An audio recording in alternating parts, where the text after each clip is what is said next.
punto pong ito, pag-usapan po natin ang update patungkol po sa mga programa ng administrasyon ni Pangulong Ferdinand R. Marcos Jr. dito lang sa Mr. President on the Go.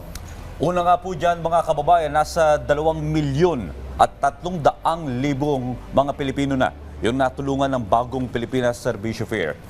Umabot na nga sa higit 2 milyon ng mga Pilipino ang nabenepisyuhan ng bagong Pilipinas Servicio Fair o BPSF sa 21 probinsya sa buong Pilipinas. Nakapaghatid na po ng 17 billion pesos na halaga ng mga serbisyo at tulong pinansyal mula nang inulunsad yung BPSF noong Agosto ng nakaraang taon. Binigyan din ng Pangulo ang kahalagahan ng programang ito bilang simbolo ng pagkakaisa ng mga ehensya ng pamahalaan at lokal na pamahalaan sa paghahatid ng dekalidad na serbisyo publiko.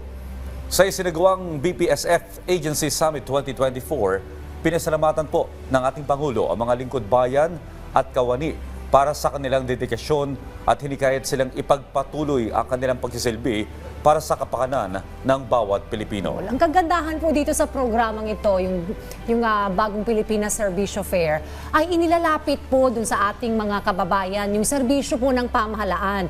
So yung gobyerno po ang lumalapit sa mga tao sa iba't ibang mga rehiyon. Wala banggit mo kanina, Audrey, yung 17 billion pesos na halaga po ng tulong na naipamahagi na.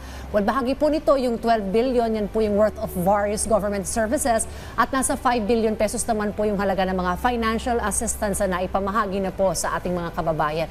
Well, 1 year pa lamang pong tumatakbo itong BPSF, pero ang dami na pong nabenepisyuhan. At sa pagpapatuloy po ng programang ito, mas marami pa pong maaabot sa iba't ibang sulok ng Pilipinas.